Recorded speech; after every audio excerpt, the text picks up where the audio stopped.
We want to welcome each of you to this session. I've been looking forward to this. We have a tremendous group of panelists to share with you today. My name is Karen Hoffman. I'm the chair of the Florida Commission of the Status of Women, and I'm really eager for each of you to hear their tremendous stories and we can learn from each of these great ladies and their business.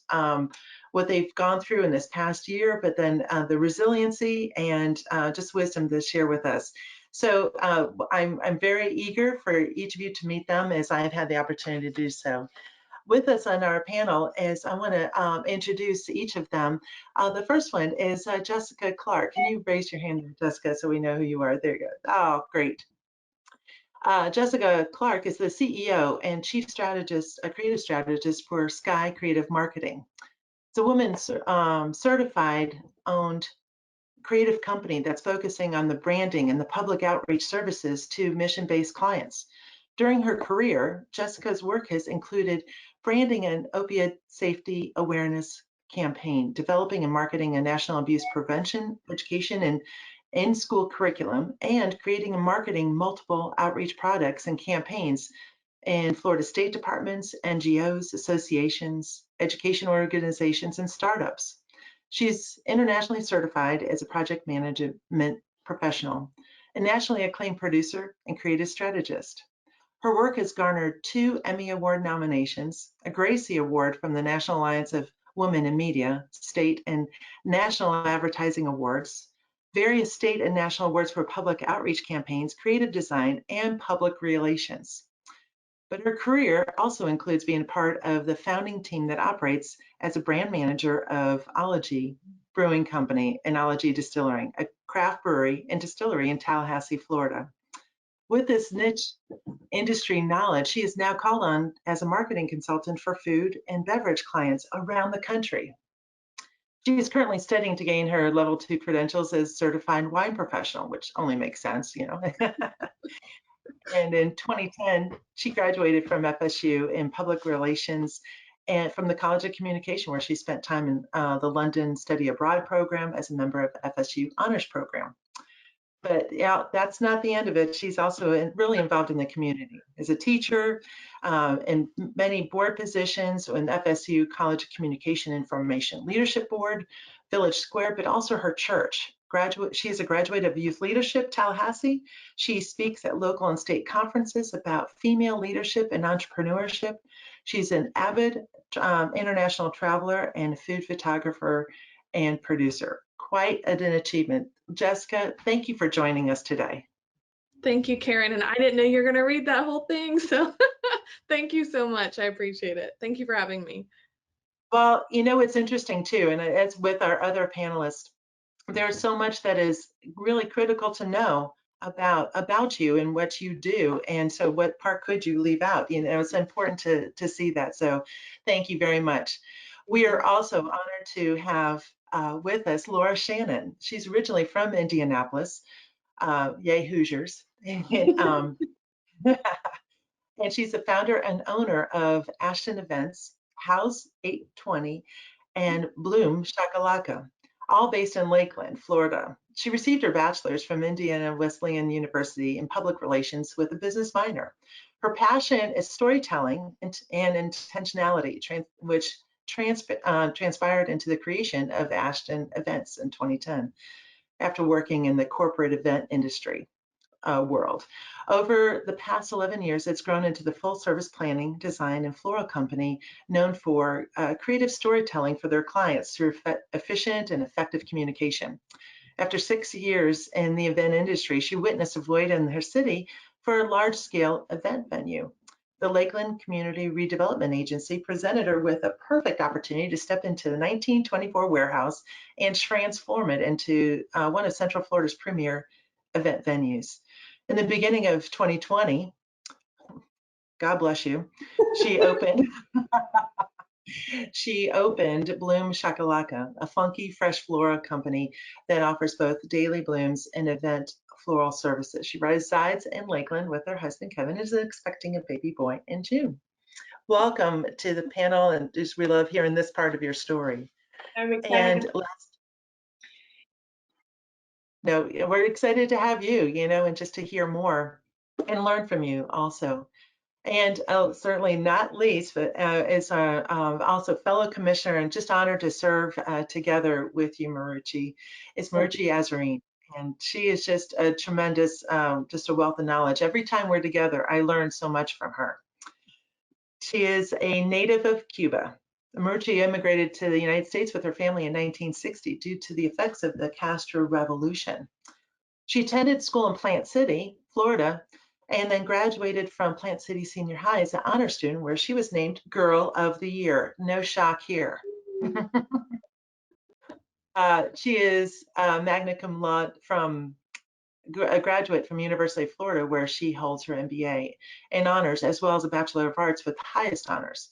But while at, this is interesting too, while at UF, she was inducted into the University of Florida Hall of Fame in 1975, the first Hispanic woman ever selected to the who's who in American college and universities, and among the earliest women selected to the membership of Florida Blue Key Leadership Honorary, one of the state's oldest leadership honorary, founded in 1923, and has been previously an all-male organization. In 2016, Marucci was recognized as the Grand Cayman of University of Florida Hispanic Alumni Association. Quite remarkable, Marucci. Thank you, Karen. She is also, that's just part of her, she is also the founder and owner of Villa Rosa Distinctive Linens, one of Tampa Bay's most successful specialty retail stores, established in 1984, and a renovated gas station located in Palmacia neighborhood, which is South Tampa. Now in the 33rd year, Rosa Distinctive Linens was recognized by the largest internationally renowned French linen manufacturer as the #1 growth store and partner program in 2014. Quite remarkable. She and her father-in-law, Rafael Blanco, created internationally distributed trademark product LeBlanc Linen Wash, and its family of products sold throughout the specialty stores. And in 2012, Marucci Azarine was recognized in the Tampa Bay Business Journal as a Small Business Entrepreneur of the Year. Each of you ladies are just remarkable, and I'm really eager for this conversation here today.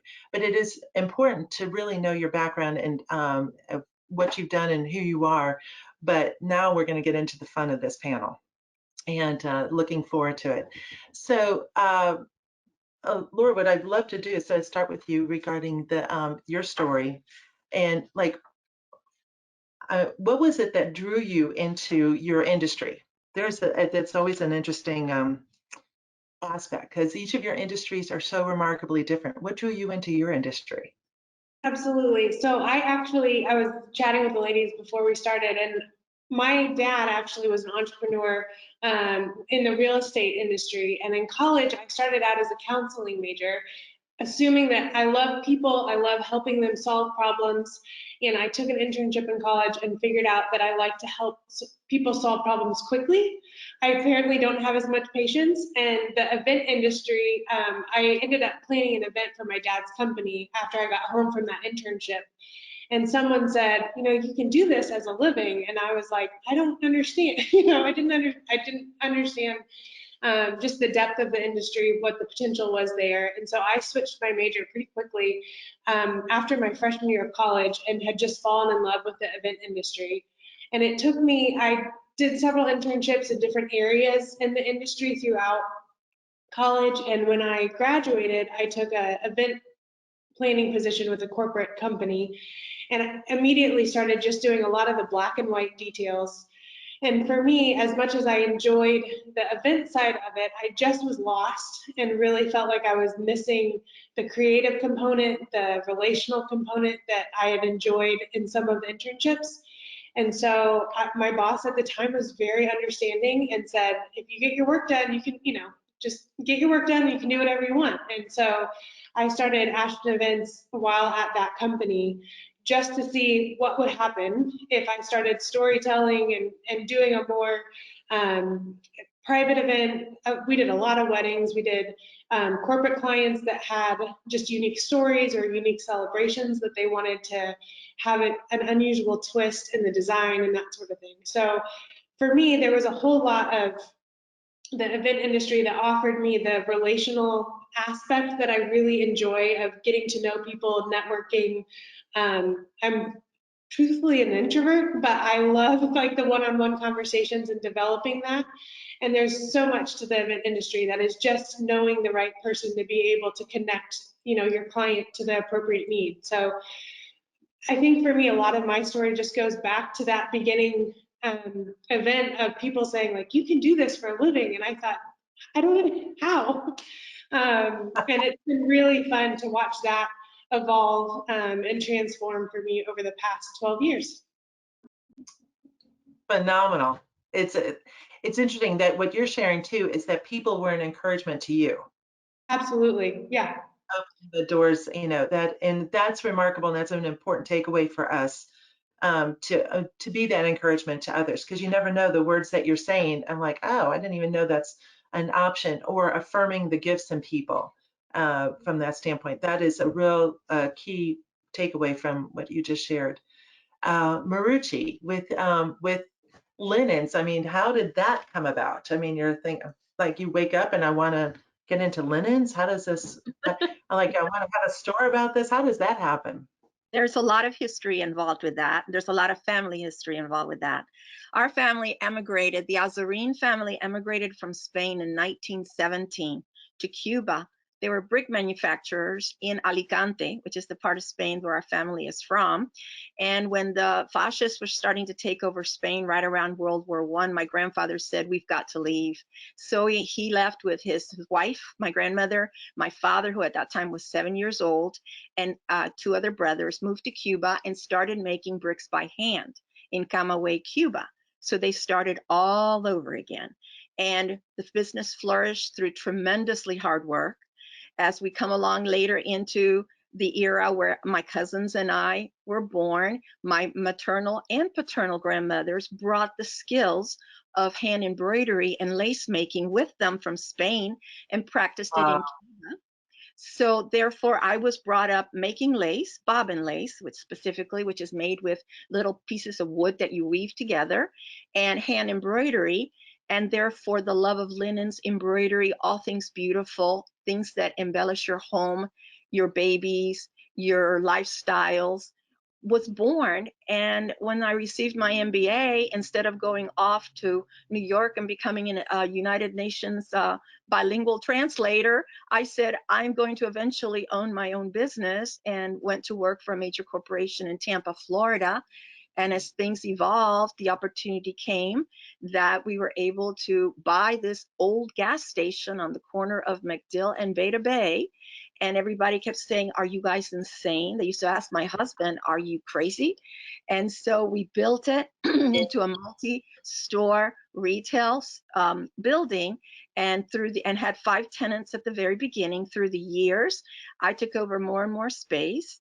And one of the major things that came about was the market research tools that I applied while at the University of Florida. So it's a mixture of love and hereditary things mixed in with what you learned in college, how you applied it. So my market research skills or tools asked me to go around making sure this thing was going to work. So I would do trunk shows in 1984 and go around to people's events. And people would say, but how am I going to take care of this stuff? And so I would say, this is an interesting opportunity. So I went to my father-in-law, who was a master chemical engineer, very brilliant man, and asked him if he could make a detergent that I named Linen Wash and private labeled for my store that could safely remove blood, red wine, grease, all sorts of things like that from fine fabrics. Well, he did, and we did. And now Linen Wash has become an international product. We sell it all over the country in specialty stores like mine. We have our own e-commerce site, and we private label for one of the largest home textile manufacturers in the world, Yves Delorme, who's based in Lille, France. Oh, great story. Great story. The takeaway from your story is the resiliency of your family. Absolutely. Leaving Spain and then leaving Cuba and succeeding where you are starting over. And that is an incredible story, Marucci. And It is. I And knew about, go ahead. no, I think of my parents every day I walk in this building, That's and remarkable. what they sacrificed to make sure that their child and their nieces and nephews had an opportunity at living in a country where liberty and happiness was the utmost important thing. With those ingredients, then you're able to flourish as a company or as a business, you know, and just that is remarkable. I knew about your story about Cuba. I did not know about Spain. So thank you for sharing that with us today. And Jessica, just I've enjoyed working with you on some projects and, you know, knowing what is happening there. But what started in your brain like, yes, I need to get into this aspect, which is quite it's edgy because it continually changes. As far as what worked a month ago is not what's working today, and you're working that plan. So what inspired you to get into creative and marketing, that aspect, and then we'll share about your brewery distillery. So the marketing side, yes, it's always changing. Sometimes it feels like you're drinking from a fire hose, which I think well prepared me in many ways for 2020. But to get into this portion of the industry, honestly, I wanted to be Lisa Ling. I went into journalism. I went into politics. Throughout high school, it was just stuff I kind of dabbled in. I took classes. And then for college, I did internships on a political campaign for House representative. I thought, this is what I'm going to go do. I grew up in Tallahassee. I was always around this concept of change through policy, and I was really enamored with it and really encouraged by it. And as I got deeper into it, I realized I really love the outcome, but maybe some of the process I'm not as excited about. But I saw how much it really did change people's lives, and that was really inspiring to me. And I wanted to be something that made the world a better place. And I know that sounds big and fluffy, and but I think that's what I've kind of noticed from everybody, what they've said so far, and what I know about you, Karen, as well, is we're all kind of looking to make sure that our lives are purposeful, and it presents in a variety of different ways. But I think with the marketing side, I ended up working at an agency and realized there's the policy angle, but then somebody needs to sit there and actually implement those very good and well-intended policies. And that's where I got the most excited. So we do marketing and communications for all different industries, but I would say my sweet spot is definitely the items that are either not talked about because they're kind of in the shadows, or they're the things that are difficult. Everything from child trafficking and sexual abuse. I worked a lot of projects for that. Mental health, addiction. So a lot of the things that can get swept under the rug or are difficult for people. So it has an interesting counseling angle to it when I have to sit there and work on how do we create a communication piece that will resonate for someone who either doesn't want to hear something or may have a difficult time receiving that information, and how do we build a network of supports around that individual, so that maybe we give them the messages that they need in order to help someone. So Wow. I got to be a Lisa Ling. Rather than investigating, I get to actually help solve things, at least in a small way. So that's the marketing side. It was going to be politics, and then I pivoted to the other side. Yeah, you really did, and it just a remarkable way. And with even your work and your branding is really helpful, because you can have a great concept, but the rest of the world doesn't know it. So that's a real key component of that brand to identify. You know, you can have the best story, but if no one's telling it, so you're related to that also, Laura, just to help and tell the stories through, you know, making sure the story's heard in different ways. And then Well, and then in the brewing side, my other life. yes, So yes, I was sharing with the ladies before, I've had to back a little bit more out of the brewing side this last year because I had my first child the first week of the state lockdown.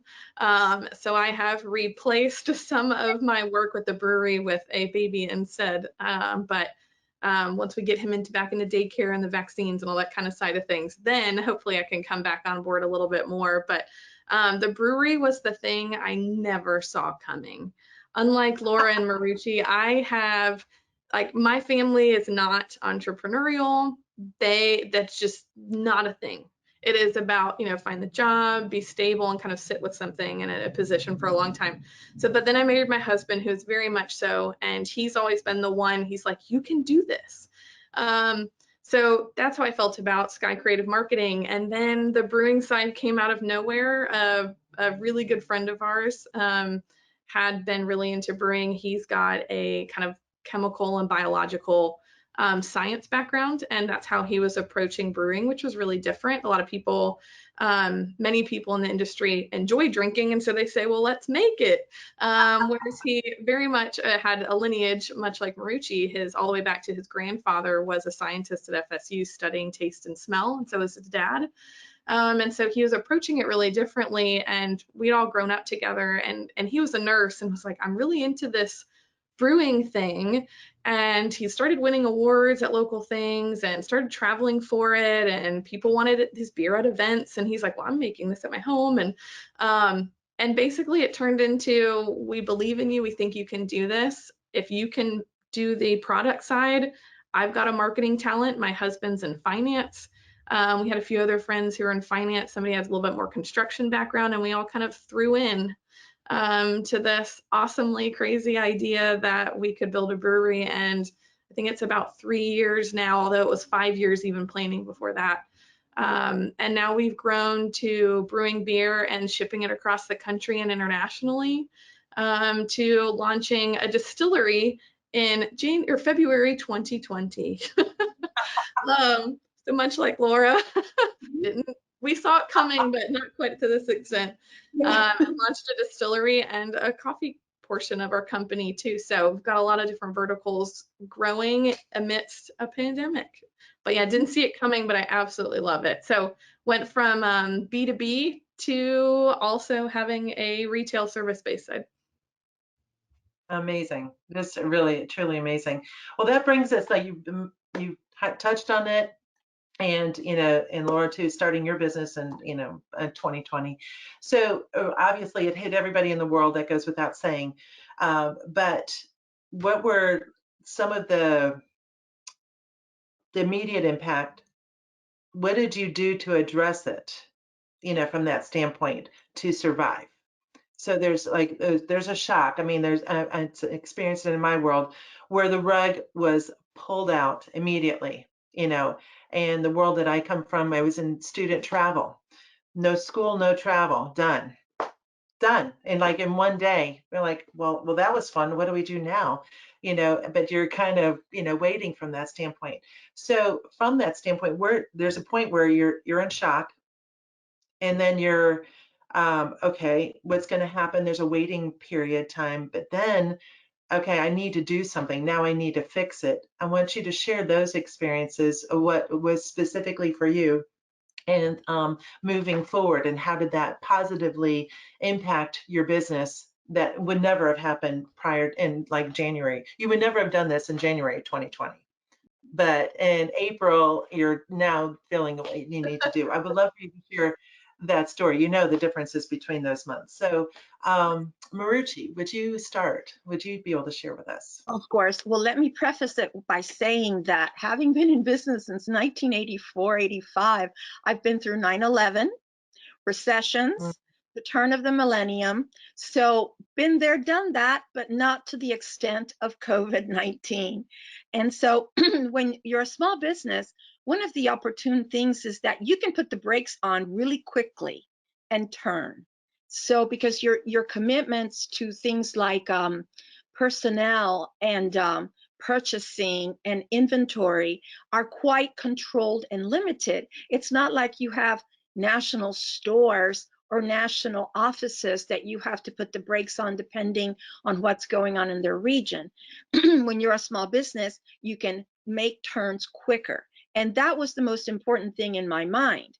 Then the second most important thing, especially since COVID-19 was all about being essential, you find a way to be essential. And in my case, the essentiality didn't come out of beautiful bedding at the beginning. Let me preface that by saying it came out of our wonderful private label detergent that we started in 1985, which is a disinfecting soap laundry for linens, towels, down, home accessories. And my customers, the week before COVID started, or people were supposed to shut down, basically came in and bought me out of product because they said, we're going to be home.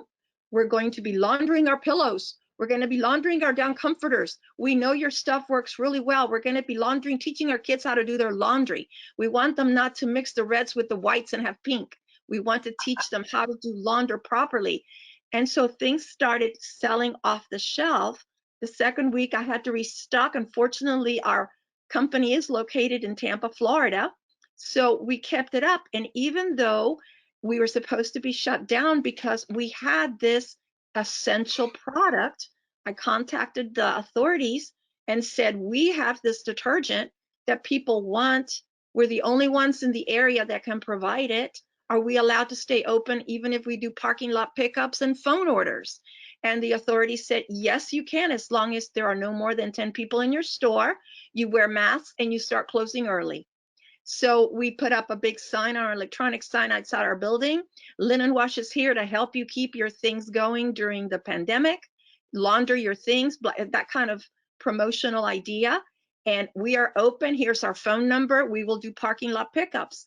And that's how we started the comeback from being closed. We never were actually closed.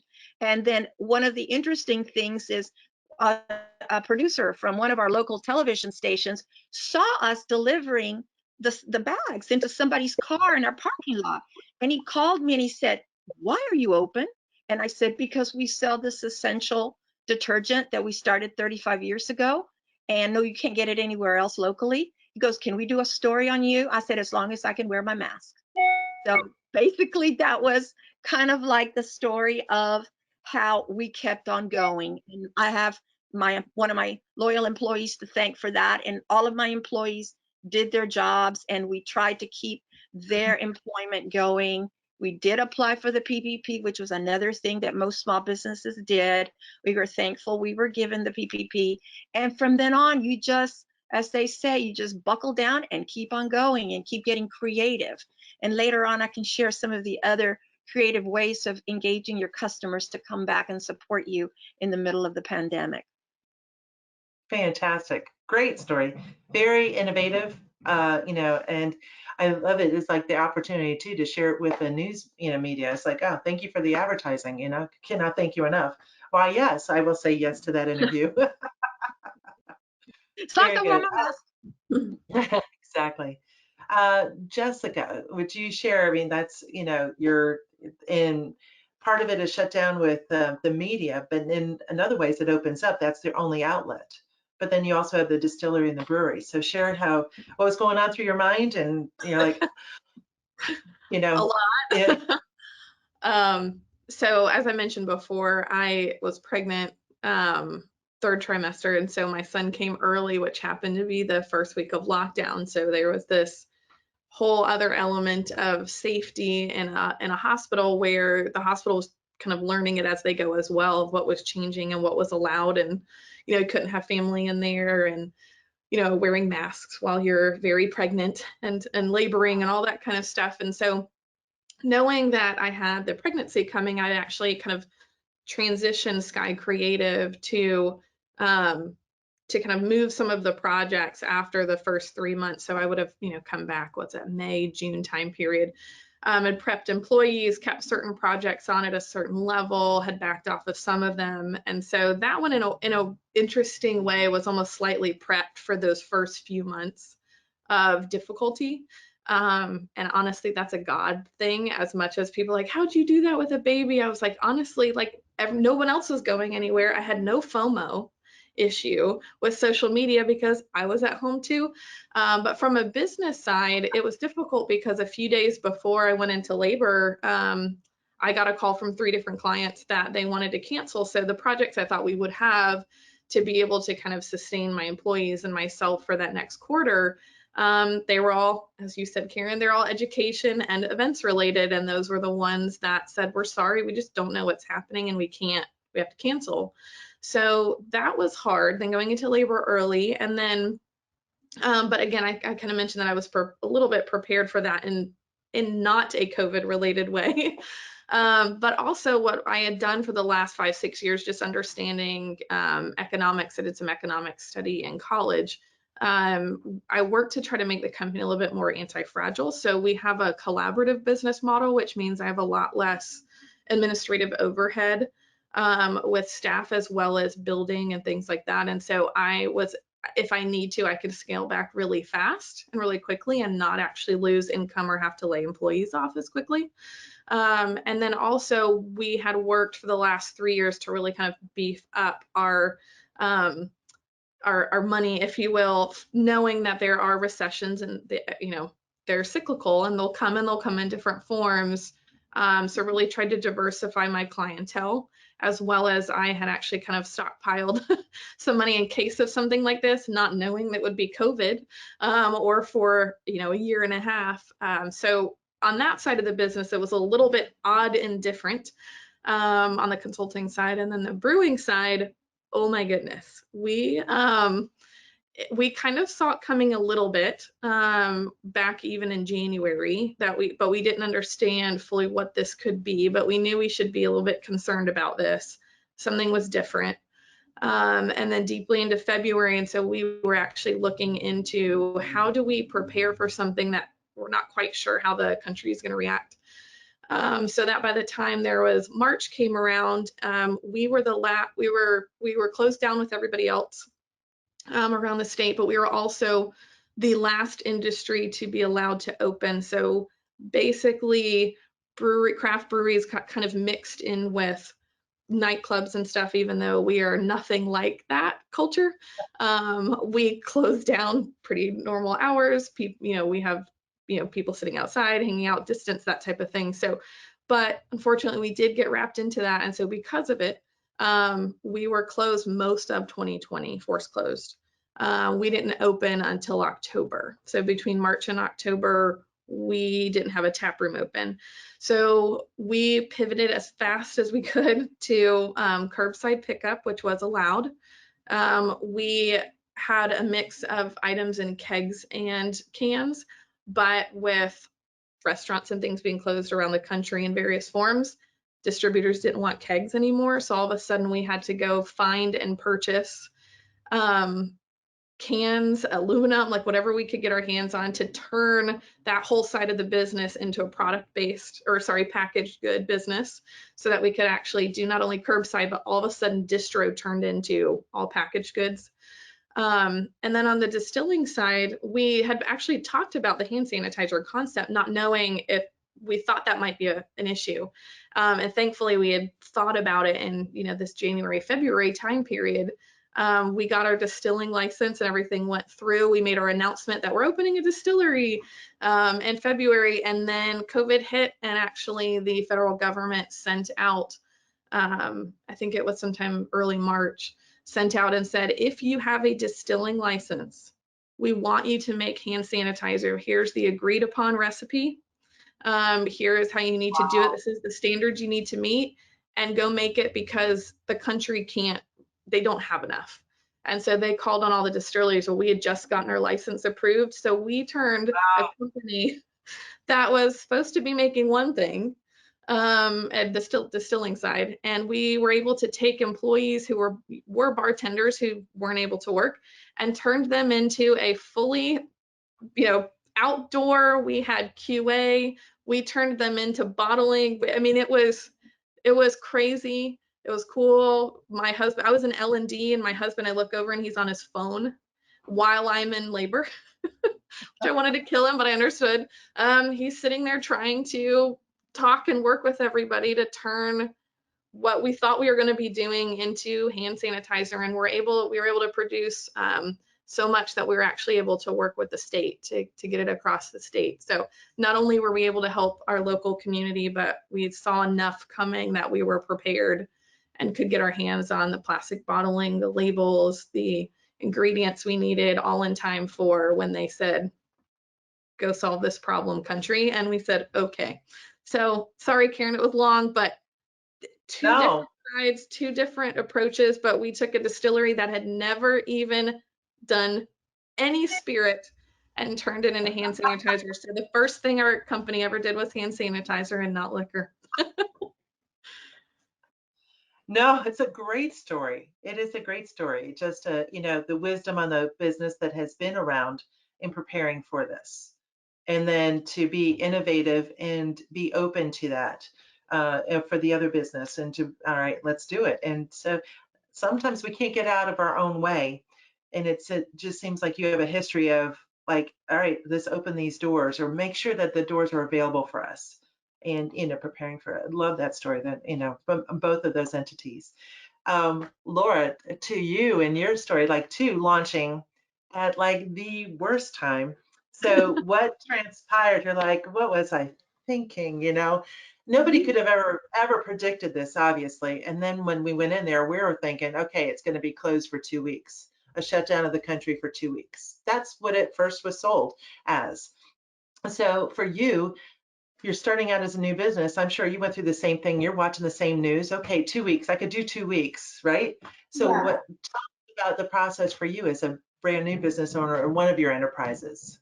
Sure, absolutely. I mean, I think for my story and my experience with the pandemic, I had just 3 very different situations happening all at once. With Ashton Events, our clients pretty much either they just pushed and postponed for 6 months, a year, et cetera. And our staff was just basically pivoting to just, okay, well, now all we have is time, so we'll just organize a whole new event for you in 6 months or a year, whatever that is. So there was plenty of work to do and all of that with Ashton Events.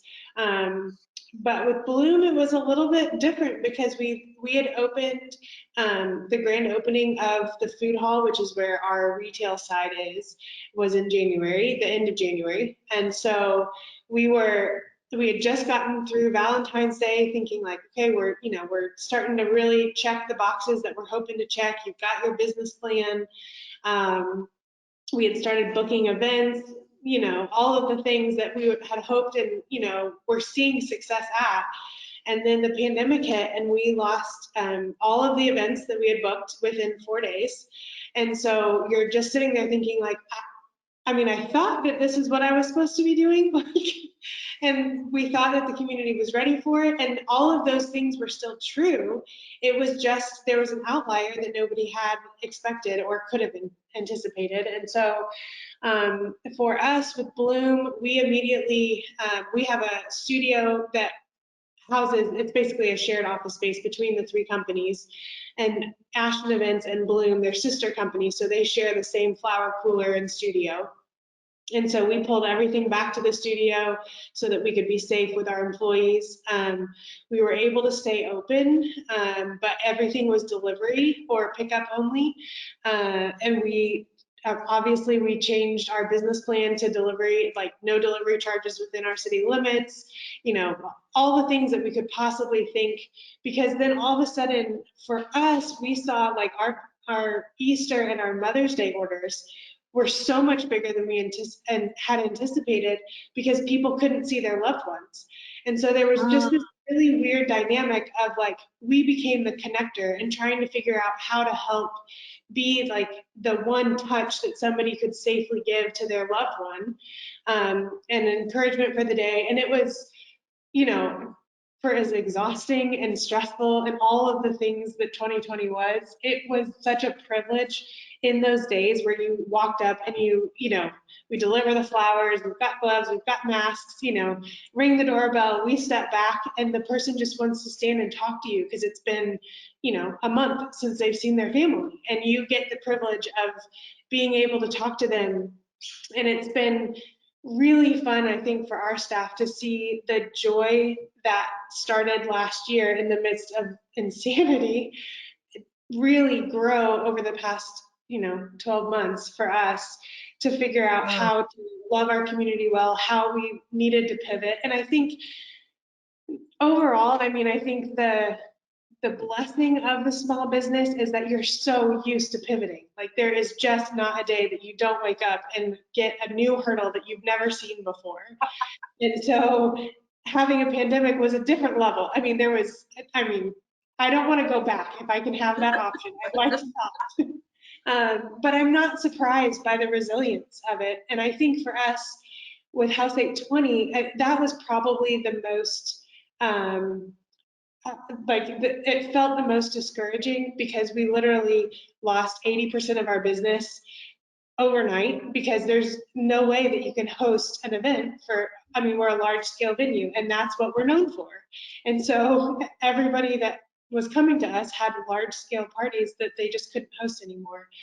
And then you're dealing with the public relations side of all of those conversations, trying to figure out how to be fair to all of the clients that you possibly can, understand their situations, and survive as a company. Like trying to be that middle man in the conversation of, we understand, we want to help, what can we do? And the devastation of the celebration that they've been looking forward to, or the financial devastation of losing whatever, investment they were making in their day. So I think for us with House 820, it really became, the first 2 months for us was just all about trying to figure out, okay, how do we run more lean? Jessica, like you mentioned, I'm so thankful that I was able to stockpile away, to have extra cash on hand, just to know, okay, my staff will be fine. We're going to figure this out. And we just got to figure out how to survive. And so then it's how lean can we get? What can we cut back on? What repairs can we make? I mean, I have a staff for House 820, it's a staff full of women, and then one guy that helps us with teardown. And I mean, we've got power sanders and we've got spray paint, and we're just trying to make all of those days full for them to have ways for us to be able to help the business and have it ready to go. But I think overall, one of the best parts of it for me, there was also a group of, I basically, in the middle of, I would say May, I think, I started reaching out to some of the venues in our area and was like, let's put down all the walls. I know we're technically competitors, but how are you surviving? How can we help you? What resources do you need? And how do we connect? And being able to see, it was an immediate yes from all the vendors or venues that we reached out to, saying, I would love to be part of that conversation. And it just helped you feel like you weren't in no man's land. Because I think that's the other hard part as a small business, that there's a lot of days it feels like it's just you. And so figuring out how to use all of those connections and those relationships to say, like, can you just convince me that we're all in this together and that I haven't lost my mind, and all of that. And so we had the blessing then, because we were a large venue, we were able to take a lot of the smaller parties that still needed to happen for whatever reason. They were able to come to us safely and social distance, and we could easily have 50 people in a giant warehouse safely. And so it was amazing to watch how those little pivots gave you enough encouragement just for that week to be able to go to the next one. So. Oh, tremendous, tremendous. What I love out of your story too is being a convener with your competitors. Sure. And that really shows a lot during that time. It is really important too, because of course there's competitors, but there's enough business for everybody. Yeah. And so just having that healthy perspective about it. In the student travel industry, we really worked together because we had all this money to carry out these tours. Well, we're not alone. We're not the only other student tour operator. So what happened is that we, as a group of us, an association, we were committed to making sure that we could get every ounce of money back from the airlines, hotels, restaurants that were already out, and get it back to the schools, because it's not their choice that it got canceled. And so we ran into issues. We even had friends help us, lobbyists that help us connect with legislators to put pressure on airlines, like they need to do this. And we were committed together, even though we're competitors, to giving back this money. There were some student tour operators that did not give all the money back to the schools. So we passed a resolution that we were committed to this, to send it out, and every school board member in the district, and throughout the state, and received this, so that they knew that there are tour companies, and then they could use that as pressure on the ones that were not being cooperative, to protect. But during that time, we're competitors, but we're in this together, and we're, want to protect the industry, and you want to serve people well, and, serve the families well, and get money back to them. So it is, when you share that, being a convener it's a tremendous show of strength and a vision, but how you can work within the community and collaborate. So thank you for sharing that portion as well. With this, two things, and you can put this together, and as we're getting in our final stages of our session here, is there's some changes that you will forever have incorporated in your business model that you didn't think about before or plan before. And so, but also, what have you learned in this past year, which is like, it feels like 20 years in 1 year, right? Through this, that what would you advise? And some of you've already touched on this. If you were advising someone who wanted to be an entrepreneur moving forward, what lessons, and some of you touched on it, but just make a deliberate part of that. So what changes do you see will be a permanent part of your business model? And what would you recommend to people that want to be entrepreneurs or future entrepreneurs? What is your recommendation to them at this point? Marucci. Well, through the pandemic, we've definitely skinnied down our model to pretty much where we feel that it could carry us forward. But a very important component came out of the togetherness of the COVID-19. And one of the things that I found to be one of the most important is to give back to the community. When our customers showed their loyalty by knocking on our door, making sure that they would see me through the window, "Are you okay?" And I'd say, "You can come in, we're open," and they'd come in with masks. And we found out that one of our customers said, "I'm going to go work at Feed Tampa Bay because they're really hurting." I said, "Wait a minute, Feed Tampa Bay, what can we do? You are supporting us. I want to support back to my community." I've always been very much about giving back to the community. That's why I belong to so many boards and so many things, because I think it's important to share knowledge and experience with people that are just coming into this, and maybe you can help them skip some of the steps that you wish somebody had taught you to skip. So one of the things that you can do is always keep giving back to those that maybe are having a harder time. The way we did it, we did for an entire week. We offered a giant sale on our entire store and gave 20% of our sales that week to Feed Tampa Bay, and donated it to them. And they really gleaned it. I could see the people that were in line that didn't have food. I mean, that's a basic. And having come from a country like Cuba, I got it. I really got it really fast.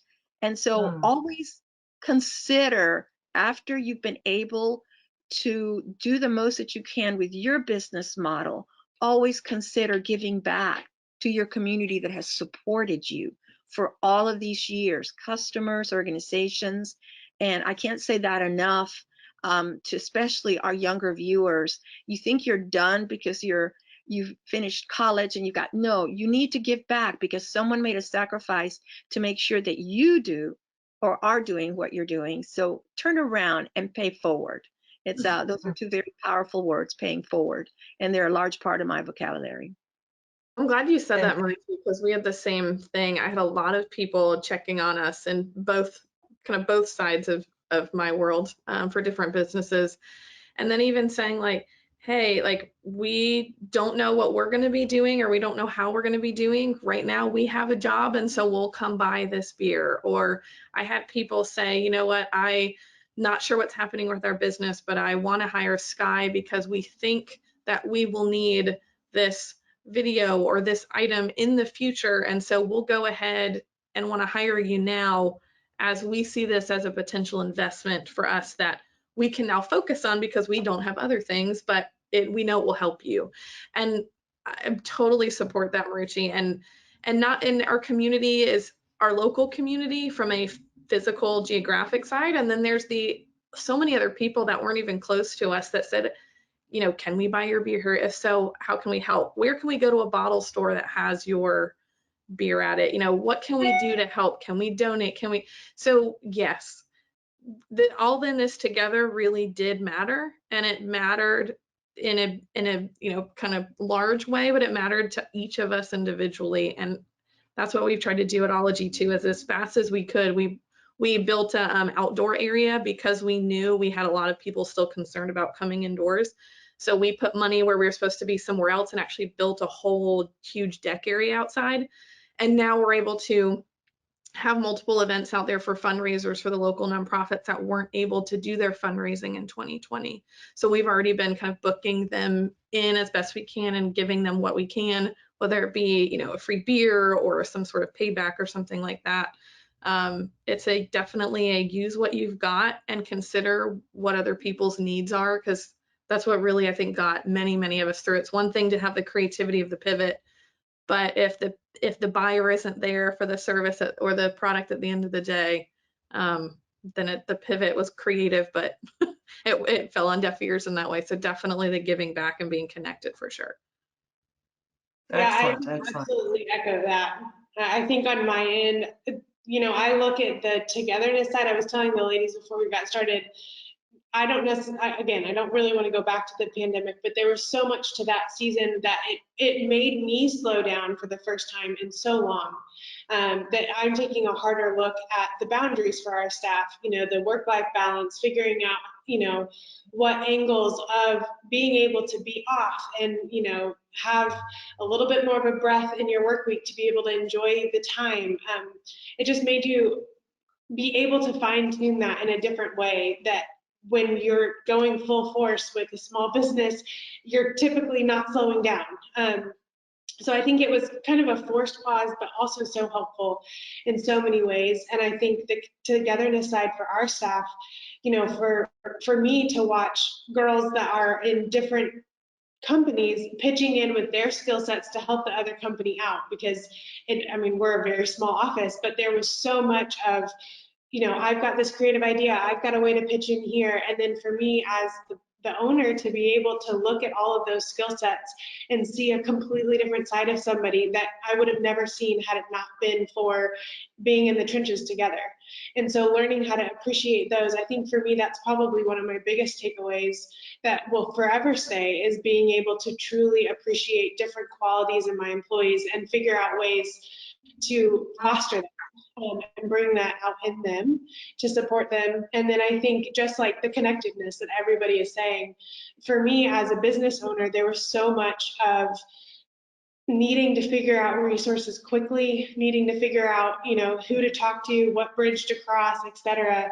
And as you know, talking to the younger crowd, as you're building a business, as you're looking at the relationships, you have to be so mindful to not burn bridges, because there's so much to the long-term success of your company that is just being able to look back and saying, you know, I've got a contact here. You know, it's not that you're going to go through it perfectly. Like, everybody's going to make mistakes and there's going to be tough situations in relationships. But generally speaking, learning how to appreciate each individual for their skill set and ability, and figure out ways to appreciate that person, not burn a bridge, and then be able to go back to them when your business needs something that they're able to offer. I think for me, I look back and I mean, that's where, as you know, I could get teary-eyed just thinking through all of the people that poured into us last year, of checking in, of saying, hey, I've got somebody who connect you to X, Y, or Z. And we support you, we love you, like, you know, we're for you. And that is really what's making the business continue to run across all three companies for me. I think the fostering of those relationships from a very young age, learning how to have a mentor that will pour into you, that you can also, you know, support, you know, encourage, etc. And then having those relationships continue to help just get to the next building block, even if it's a little bit of a smaller step for a little while. Those relationships were just invaluable to us. And the agility of our employees, oh my goodness. Yes. I knew that we had hired these people for a reason. They're incredible people, and on both companies that I'm involved with. But my word, they have, like you said, get teary-eyed, but just watching multiple people say, you know what? I know so-and-so doesn't have a backup job and they have kids. I don't need to come in because I know so-and-so needs this more. I'm gonna start crying. But those things, to say that they also understood that we were truly in this together. And watching them now come back and say, okay, can I come back and have some more hours? Or I'm fine being at home with my kids. And we would just check in with each other on the Sky side and say, like, okay, how are you doing? Like, you're in your home with your kids, like, how are you doing on hours? I tried to still, I had kept everybody at full pay, regardless of the work that we lost, because they still had home payments and they still had other things that they needed to do. And I knew that they were also trying to juggle their kids, that they were also at home because on the Sky side, we have women involved who are moms, and they're trying to now do multiple of these roles at once. And I'm understanding that as well. So on both companies that I'm involved in, to watch the ingenuity, the sacrifice, the selflessness that they knew if they were this team and this business first, that we would take care of them, but also they tried to take care of each other, and sacrifice for each other, and try to build and not come in or take shifts. And it was just truly incredible. So I apologize for jumping in, Karen, but I wanted to throw that out there too. As much as you're talking to us as owners, it's our employees are incredible, truly. Truly Well, agree. Very good. please. What I see, that's exactly it, because it's your employees, your community are watching you and your leadership and responding to you. And they're reaching out to you because they see what you're doing for your employees, and that's resonating. You know, you respect them, you're keeping them. There's not a workload. Let's be creative. How do we do this? You're valuing them, and they see that you're leading by example. And it's if anything comes out of this, is that we do truly need to value each other in our communities, and how can we be involved with this.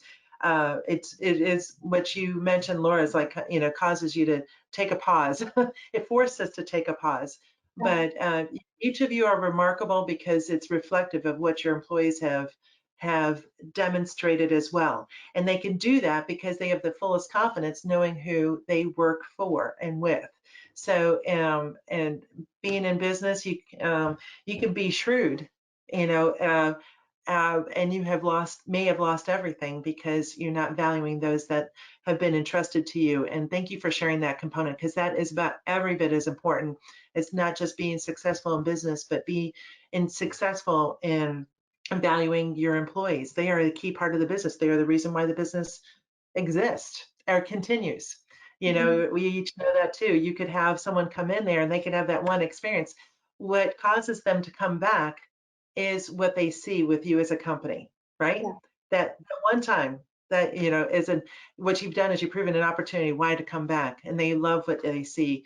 I can tell you that the viewers and participating in this webinar today see what I see, and just tremendous leaders in business with tremendous hearts for not just your families, but for your business, your people, your employees, but your communities. And I truly value your resiliency, and thank you for sharing your stories, being authentic through that. And we really look forward to even opportunities to follow up on that. Thank you for your time sharing with us, sharing your stories, and just really encouraging us and equipping us. And any final statements before we close out today? Just to thank you so much for having us. I love the group that you've pulled together, and I know we're not fully representative of all the incredible women that will be watching this, but we hope that we have encouraged you that, my goodness, we can get through a pandemic. We may just be able to get through anything as long as we're doing it together. Great words. Great words.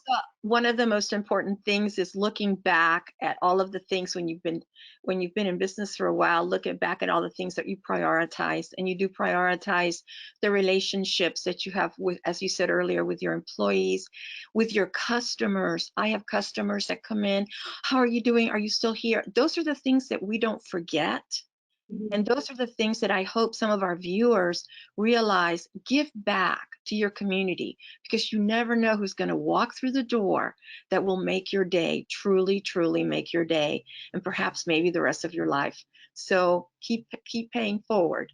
I just can't say that enough. And thank you for the opportunity to be on this panel.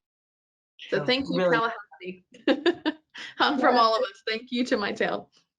And I think the only thing that I would add to that is just to say, you know, there is a lot of risk. You look at this panel of women, you look at the experience we've all been through a pandemic, but the risk is worth it. You know, if you've got a passion, if you've got something to offer your community, you should take it. And I think there's a lot of hard work, there's a lot of planning to do, all of the things, but at the end of the day, the courage to just get up and try it is all it takes.